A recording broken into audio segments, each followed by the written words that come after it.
बिहार के मुख्यमंत्री नीतीश कुमार बनारस से अपनी चुनावी रैली की शुरुआत करने वाले थे और इस रैली में नीतीश कुमार सीधे तौर पर नरेंद्र मोदी को टक्कर देने वाले थे। लेकिन नीतीश कुमार के बनारस जाने के पहले ही बीजेपी का बुलडोजर चला नीतीश की रैली पर और नीतीश की संभावित रैली कैंसिल हो गई। जनता दल यूनाइटेड की तरफ से जो बयान जारी किया गया था उसमें बताया गया था कि जेडीयू की रैली स्थानीय प्रशासन और जिस कंपाउंड में वह रैली होने वाली थी उस कंपाउंड में उस कॉलेज के प्राचार्य ने हाथ जोड़ लिया, कहा कि हमें ऊपर से आदेश मिला है कि अगर रैली के लिए परमिशन देंगे तो हमारे विद्यालय पर ही बुलडोजर चल जाएगा। साहब, आपकी रैली के लिए हम अपने आप को बर्बाद नहीं कर सकते हैं, लिहाजा आपके सामने हाथ जोड़ रहे हैं। यह आरोप बिहार सरकार के अल्पसंख्यक कल्याण विभाग के मंत्री जमा खान ने लगाई, क्योंकि वो उत्तर प्रदेश में रैली करवाने की जिम्मेवारी उठाए थे।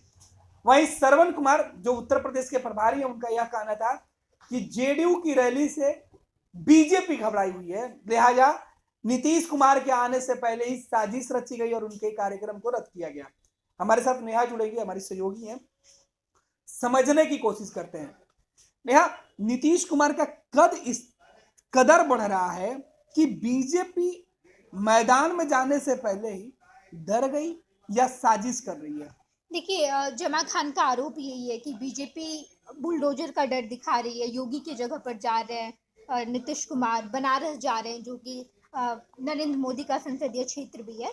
तो नीतीश कुमार की यही प्लानिंग थी, जेडीयू की भी यही प्लानिंग है कि लोकसभा से पहले झारखंड और उत्तर प्रदेश जो आसपास के राज्य हैं उन पर कम से कम जेडीयू अपना वर्चस्व बना पाए, जेडीयू के जितने वहाँ पर नेता हैं उसे मजबूती दे पाए। इसलिए नीतीश कुमार की रैली की गई थी। उनका कार्यक्रम था 19 दिसंबर को उनकी रैली होनी थी, लेकिन किसी कारणवश रैली स्थगित करवा दी गई।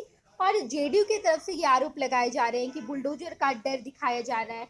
श्रवण कुमार ने भी यही कहा कि हमने जब प्रशासन से बातचीत की और पूछा कि आखिर आप क्यों नहीं करवाने दे रहे हैं, तो प्रशासन का यही आरोप, प्रशासन की तरफ से यही जवाब आया कि हमें बुलडोजर का डर लग रहा है, बुलडोजर हमारे जगह पर चला दी जाएगी जहां पर हो रहा हो। बुलडोजर मतलब सीधे योगी आदित्यनाथ के फैसले हो सकते हैं, नरेंद्र मोदी के फैसले हो सकते हैं?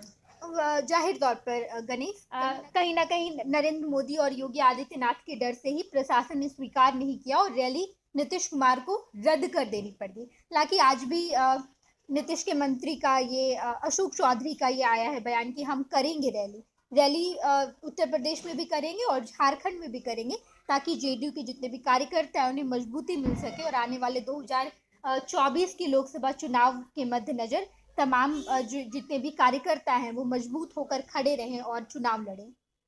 नेहा, जिस तरीके से रैली रद्द कर दी गई है, लेकिन जेडीयू का यह कहना है कि हम पीछे नहीं हटेंगे, आपको आना है मैदान में, आइए लड़िए और फिर जीतिए, फिर बात कीजिए। बिना मैदान में आए पहलवान अपने आप को विजेता घोषित नहीं कर सकता है। बिल्कुल बिल्कुल गणेश।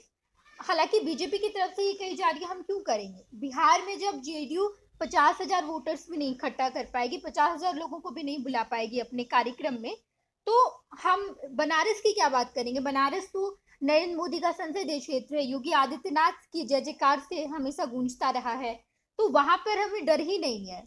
लेकिन बीजेपी नेताओं का जिस तरीके से रिएक्शन आना शुरू हुआ वो दिखा रहा है कि नीतीश कुमार का डर है। देखिए, रैली रद्द हुई है, जेडीयू की तरफ से ये आरोप लगाए जा रहे हैं। बात क्या है ये तो प्रशासन ही जाने, या तो नीतीश के तमाम वो अधिकारी, तमाम वो कार्यकर्ता जिन्हें पता है कि क्यों रैली रद्द हुई है।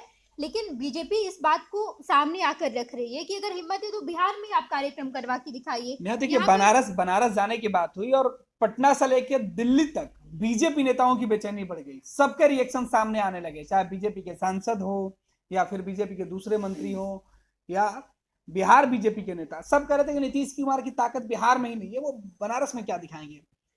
लेकिन अगर नीतीश को सच में चैलेंज करने की जरूरत थी तो बनारस की रैली बीजेपी होने देती, इससे नीतीश कुमार की और फजीहत होती, सच्चाई निकल के सामने आ जाती, उनका दमखम जो ताकत वो दिखाना चाहते हैं वो हकीकत सामने आ जाती।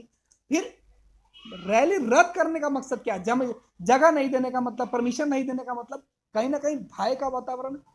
हाँ, ये कहा जा सकता है कि कहीं ना कहीं बीजेपी को कुछ तो ऐसा लग रहा है जिस वजह से बीजेपी परमिशन नहीं दे रही है, या फिर योगी आदित्यनाथ उनकी प्रशासन परमिशन नहीं दे रही है। क्योंकि नीतीश कुमार का तो ठाना हुआ था, तमाम मंत्री लोग यही कह रहे थे कि जेडीयू ने पूरी तैयारी कर ली है, पहले उत्तर प्रदेश में हमारी रैली होगी, कार्यक्रम होगा, वहां जनसभा को संबोधित करेंगे नीतीश कुमार और अपने तमाम जितने कार्यकर्ता है उन्हें और मोटिवेट करेंगे। ये आगाज है, ये कोई अंत नहीं था। उन्होंने कहा कि ये हमारी शुरुआत है, अभी पूरा उत्तर प्रदेश बाकी है।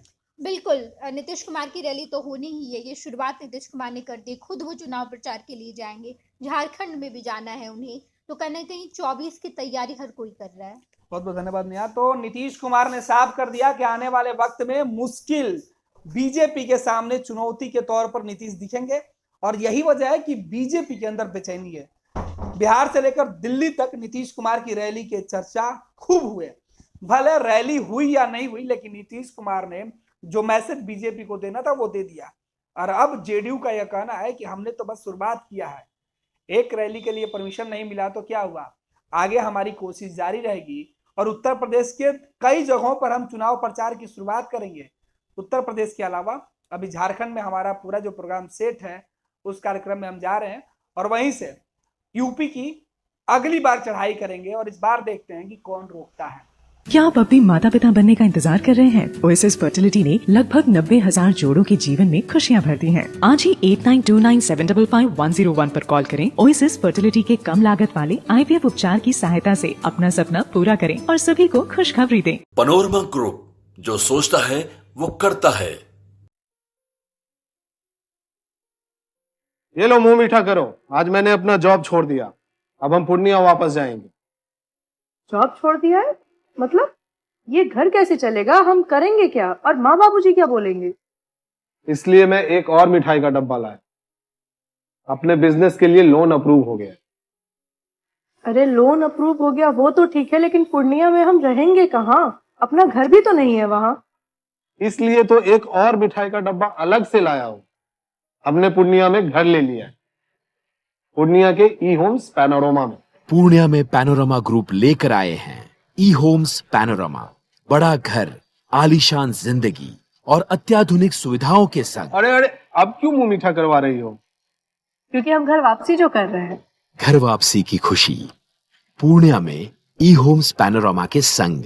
ई homes panorama, luxurious lifestyle redefined.